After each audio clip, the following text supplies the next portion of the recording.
Hello, and a happy Chinese Lunar New Year, 新年好. It's the most wonderful time of the year and a traditional time for family reunions of Chinese people around the world. It doesn't matter who comes to whom for Spring Festival as long as the family stays together. As traditional Chinese culture inherited and innovated at home and abroad, Chinese Lunar New Year has become a cultural symbol and increased its global influence.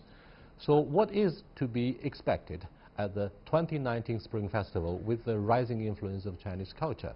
And what does that mean for keeping the rich Chinese culture traditions alive and in adapting to this dynamic changing society? To discuss the many issues of the Chinese New Year celebration and more, I'm very happy to be joined by Lawrence Brown, documentary film director from the Shambhala, and Hannah Wanji, writer, CEO of Development Reimagined, in the studio.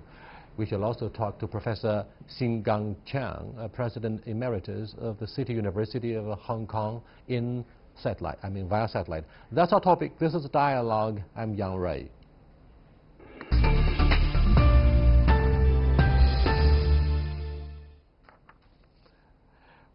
Well, I'm first of all apologetic for not wearing the traditional Chinese dress on the so important occasion.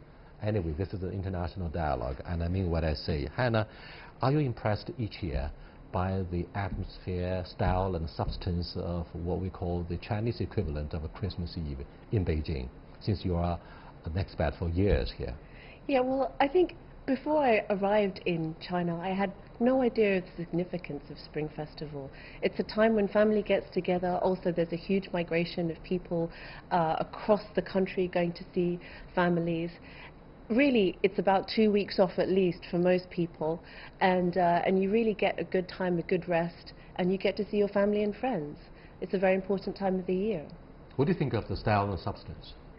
Well, I'm from Hawaii. That's my where I went to school, and in Hawaii, our Chinatown is just full of heritage and culture, and that's exactly the same Chinatown that Sun Yat-sen grew up in and went to school in. But every year we have all the different societies. The traditions of China are maintained so well in the overseas Chinatowns. It's really amazing. And except for seasonal differences, if you look at Sanya and Dongbei. Well, sure, but for instance, in Honolulu, what we have a different Tongmanghui, all the different associations, and each of them comes out with their kung fu team, their lion dance, and compete, just like you'd see in a Yip Man movie in Foshan, where the different schools are competing, and it's very vivid.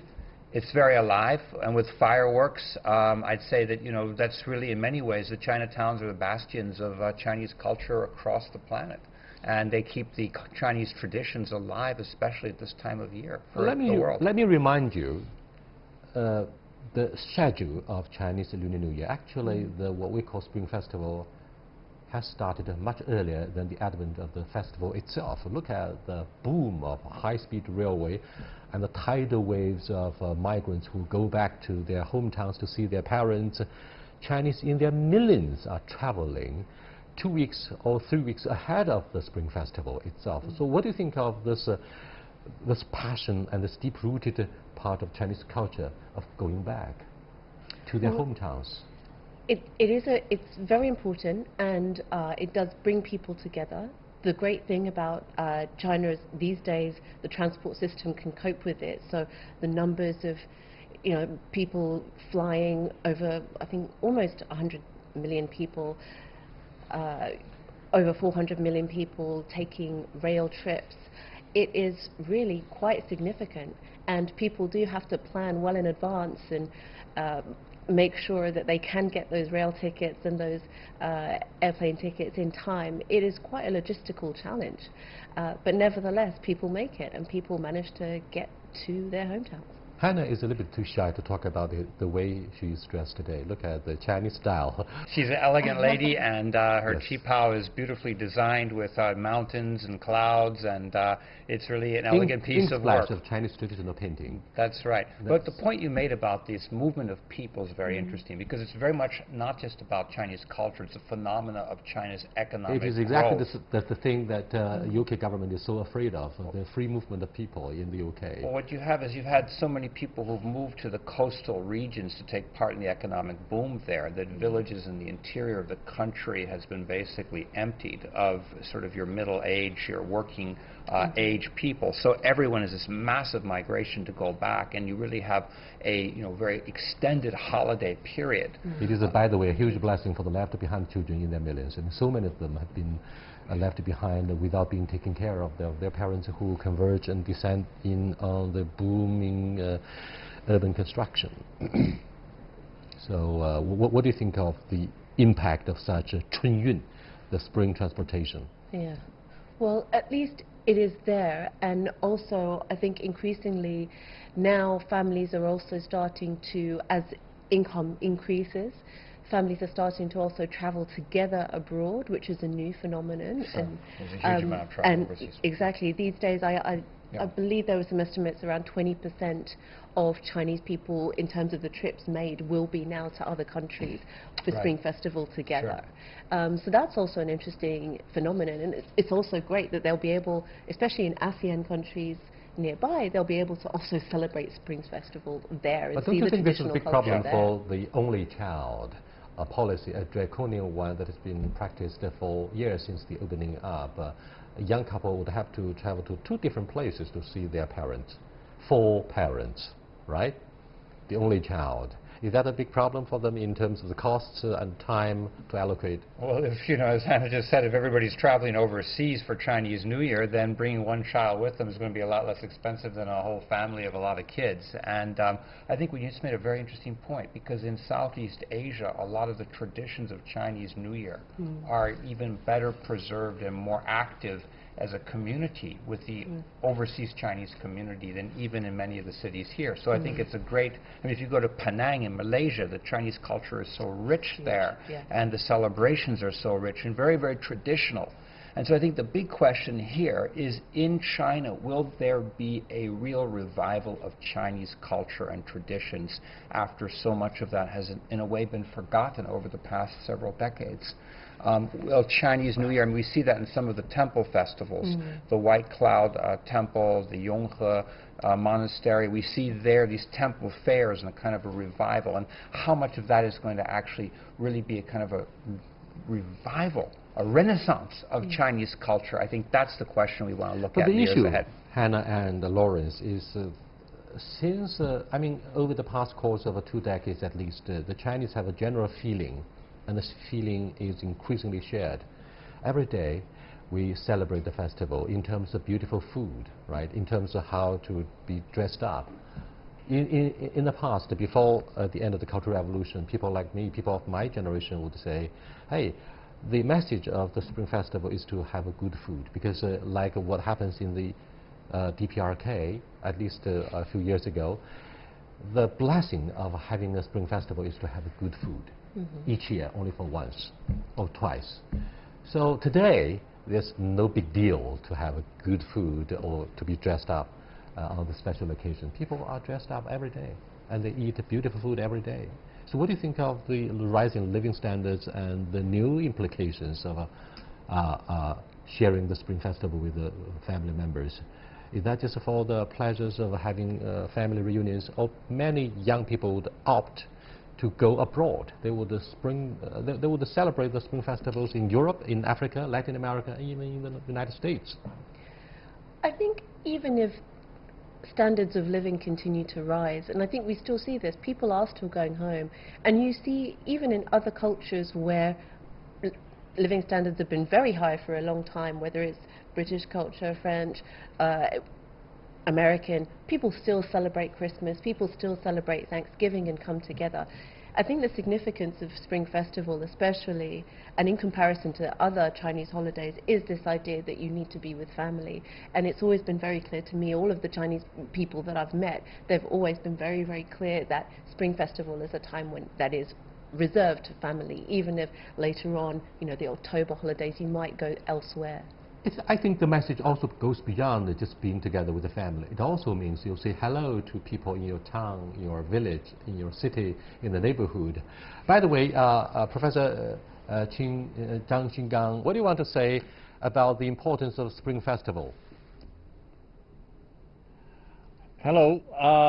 I think I don't know what to begin because I had to rush to the studio, but I generally feel that this is one of the, in the whole world, this is one of the most enduring festivals that's non-denominational, non-ideological, and non-religious. So it can be celebrated by many people. In fact, I think most of the people who are of Chinese descent or who are members of the so-called Chinese civilizational sphere celebrate it. And I, of course, am a member of that. So I have lived in the United States, in Canada, and at one time I was even in Cairo when the Chinese New Year's festival was celebrated. You do have a lot of global experiences to share with us. Are you suggesting quietly, Professor Zhang, that 有华人的地方就有金庸，有华人的地方就有春节. So whatever the ideological and political disputes across the Taiwan Strait or between different ethnic Chinese groups, be they in Europe or North America, they share something similar.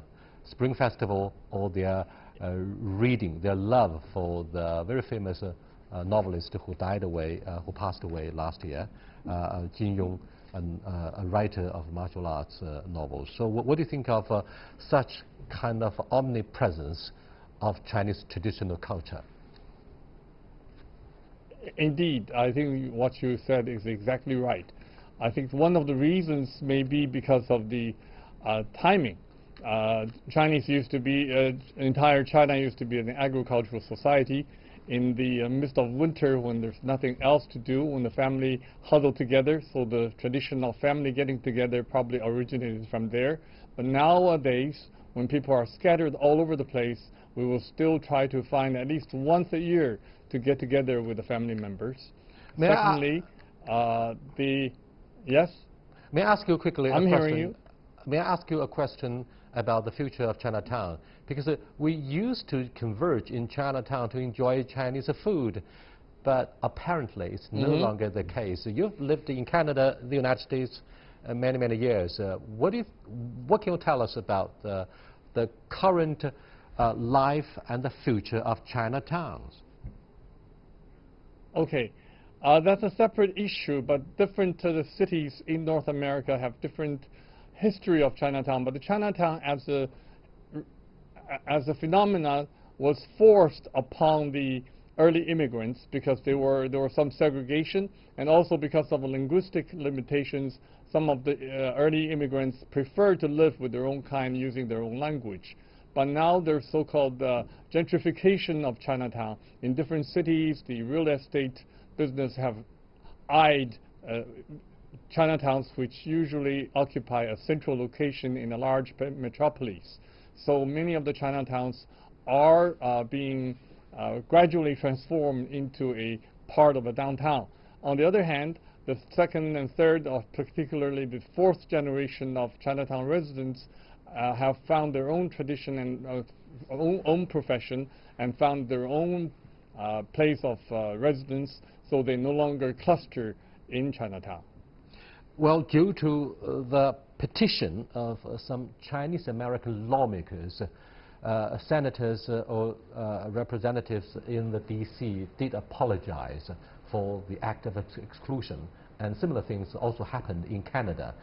That's something very nice, despite the scandal of Meng Wanzhou, a senior business executive of Huawei in this very friendly country. So what do you think of the performance of Chinatown, where you tend to see the fireworks and lion and the, what do you call that, the dance? The lion and the what? Tiger dance? Lion and dragon dance. dance. Yeah. Usually there's a pearl and the dragon follows the pearl. So what do you think of the kung fu traditional teams. performance of lion and dragon dance in Chinatown? So is that the only place on such occasions where you could find elements of traditional Chinese culture, Hannah? Well, I think in different countries it's different. In some countries, Chinatowns are not very developed. I mean, in African countries, South Africa really has a good Chinatown, but not many other countries do. So you'll find the Spring Festival parties being held at embassies, at Confucius Institutes. Now there's almost 50 Confucius Institutes across the African continent. So these are places, or friendship centers, China-Africa friendship centers.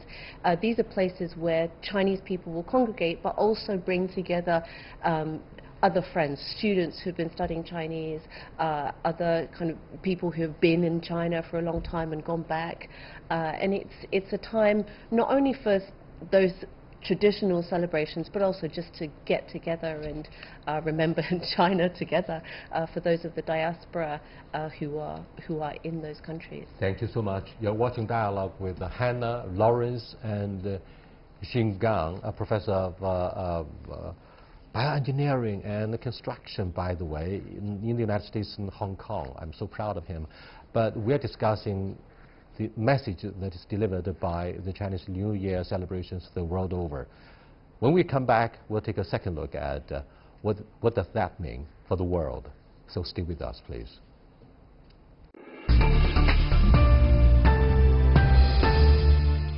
Welcome to our discussion here. To talk about the way we celebrate the Chinese Lunar New Year is one thing the world over. To talk about Chinese culture is entirely different. I mean, to look at this issue in a broad context would create a different feeling about, for example, the issue of China threat, right? Because Chinese authorities emphasize time and again we pay more attention to cultural diversity than the uniformity or universality of values and so on and so forth. These things are used by people in the West. For example, the US government to lash out against China in order to urge China to behave in a rule-based world. That's a lot of issues. I mean, tons of questions to be asked. Basically, to put it more precisely, what do you think of the impact of Chinese culture when China has become quickly the second biggest economy? Well, I think one has to separate out to some degree celebrating Chinese culture for Chinese people, but also then talking about and working with Chinese culture in the rest of the world. And I think the opportunity is there, certainly, to be able to use things like Spring Festival, typical Chinese traditions, to make links with other parts of the world, to make links with other cultures in the world, and to be able to show the humanness, the loveliness that exists between Chinese people and between other people across the world. It is an opportunity. And the more that those links are made, in my opinion at least, I think the better. It means it promotes potential integration of Chinese citizens in other cultures and other places as well. Well, let me cross over to Professor Zhang. So what do you think of the cultural differences and affinity, if any? You come from Canada, the United States, and you live in Hong Kong, which was a British colony for 150 years.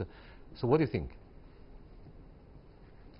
I think different cultural traditions make people more or less easily friendly to others. I don't know how to generalize it. I think what you described probably is that phenomenon.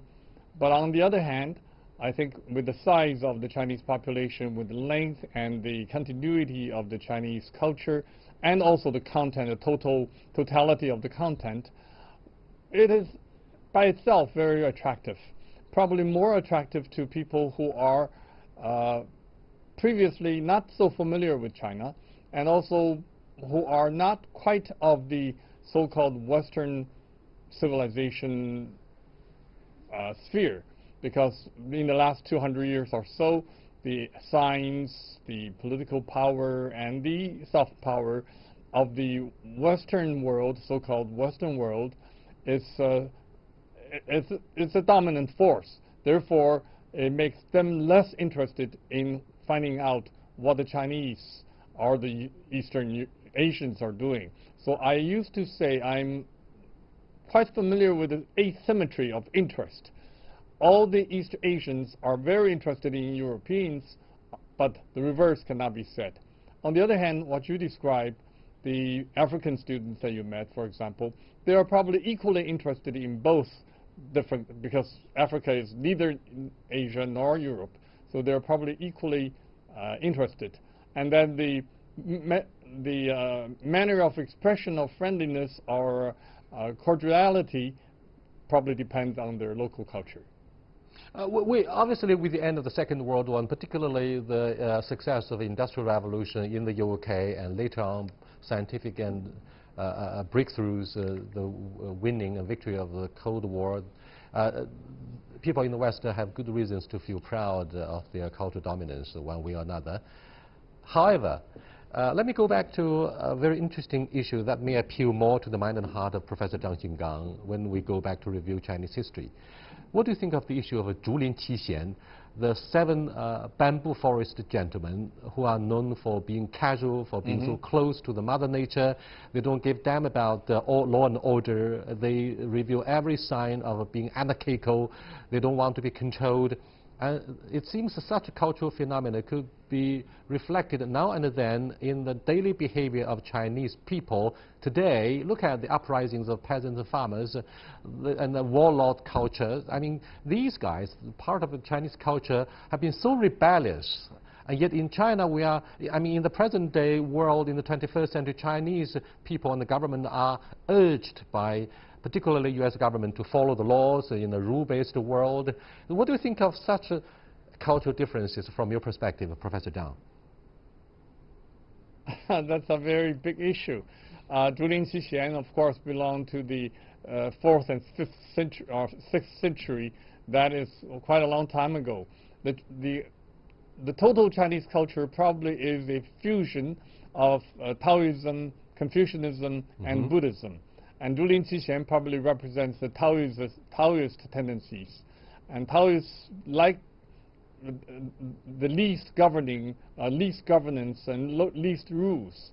In Chinese, 无为而治, right? 无为而治, hands-off style. 无为而治, that style of regional administration. 地利与我何有哉? 地利与我何有哉 means, what does the emperor power have to do with me? That kind of attitude, of course, is not totally suitable for today's crowded society. What I can say is that in the Chinese culture, or in the intellects of every educated Chinese, all these 3 elements are present. Whether they admit it or not, all the 3 elements are present. So what we have today is a culture, or a cultural tradition, that is a mixture and fusion of these 3 strands. I appreciate what you say based on your rich knowledge of Chinese history and very articulate analysis about Chinese problems, or maybe the other way around. Lawrence, maybe you have been divorced from the political realities in the DC. However, do you think what is called Taoism may pose a threat of China to the current world order and American world leadership? First of all, I don't think there's any American who's divorced from the realities of D.C. I think most of us are disturbed. However, because of the pervasive use of tweets by President Donald Trump? I just think that the entire political atmosphere is one of adversary. It is one of not competitiveness, but one of conflict. And I think this is where we look to more and more Americans are looking toward Asian culture, Chinese culture. Professor Zhang, what do you think of the most important message that the present-day Spring Festival delivers to most of the Chinese and those who want to understand China better? The good window to get into the Chinese culture, even the lion dance and so forth, and the firecrackers. I now notice, for example, in British Columbia, the governor of British Columbia always participates in the parade during the Chinese Spring Festival. And that is a good introductory, or a gate into the Chinese culture, which is vast and rich. But I think because the very nature of the Chinese Spring Festival, it is not ideologically driven, it is not related to any religious belief, but it is just a tradition due to the agricultural society and for family reunion. And the value of family is respected all over the world in whatever society. So I think for people to first know about the Chinese Spring Festival and see what we eat, what we do, and then from then on to go into the more philosophical, more literary, and more artistic aspects of the Chinese culture, it will be a good opener and beginner. That's my friend, Professor Zhang Jinggang, who used to be Vice Chancellor of Hong Kong City University, a very decent gentleman. What do you think of I think I'd like to pick up on what Professor Zhang said, because Taoism, Buddhism, Confucianism, these are all key philosophical frameworks of China which are now being more intensely studied and embraced by the world. And when we brought our film, Searching for Lotus-Born Master, to Silicon Valley, we found that the audiences were packed. And why? Because the leaders of technology are trying to understand the phenomena of quantum mechanics, and they realized through our film that we're discussing through Taoism and Buddhism, you can actually understand the theory of quantum mechanics, how quantum physics works. And in their view, Taoism, Buddhism, these actually provide not only a philosophical framework, but a way of observing physics and quantum physics. And I think we're going to see much more of this, particularly coming from the West in the science community, the technology community. And I think that's one of the reasons why China and Chinese and people in India as well are leading so much in the tech field, because of the philosophical framework that their traditions and culture has, which is very different than the more linear thinking that was developed in the West.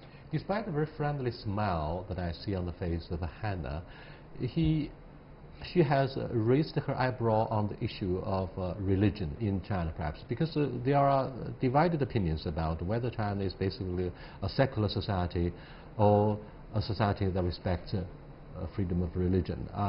We are talking about Taoism, which is, of course, among Buddhism and Confucianism, is a mainstream faith for some of those who practice Tai Chi, or the very idea of escapism, so to speak. Naturalism. Naturalism. Okay, naturalism. But I prefer to use escapism. I think from a philosophical point of view, even with the American tradition, Ralph Waldo Emerson, Henry David Thoreau, the Transcendentalists, all of these movements, including the Green Movement, had their roots actually in Taoism and Buddhism, even back in the 19th century. Time is up for me to draw a conclusion. Silence speaks louder on Hannah's side on this issue of religion in China. We all develop a different feeling about this issue. I'll see you next time. Happy New Year once again. 新年快乐